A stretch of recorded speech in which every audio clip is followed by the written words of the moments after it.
मेरे भाई धोखे से तेरा या मेरा एक्सीडेंट हो जावे ना तो घर वाले ये नहीं पूछेंगे चोट कहाँ कहाँ लगी है, ये पूछेंगे तुम वहाँ करने क्या गए थे।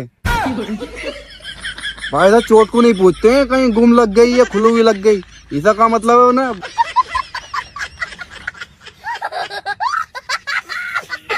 इस साला कब तक 8 घंटा वाला नौकरी करते रहेंगे यार। कुछ तो उपाय निकालना पड़ेगा कि रातों रात अमीर हो जाए। अच्छा बैंक में चोरी कर ले क्या? नहीं नहीं नहीं, चोरी करना गलत बात है। इस साला भगवान का युग भी तो खत्म हो गया है। नहीं तो तपस्या करते, ब्रह्मा जी को प्रसन्न करते, पूरा सोना चांदी ले लेते। बेकार है साला, ये कलयुग है, बेकार है। और बाहर की कंट्री में कोई कुछ सामान लेता है ना तो बाहर के लोग कहते हैं कॉन्ग्रेचुलेसन ब्रो, और इंडिया में कोई कुछ सामान ले रिया तो इंडिया के लोग कहते हैं मुझे बता देता मैं इससे सस्ता दिलवा देता। अबे भैया मान जाओ यार, उसके दिल में बैम और डाल रहे हैं, बोले यार महंगी ले ली तूने चीज, सुधर जाओ भैया।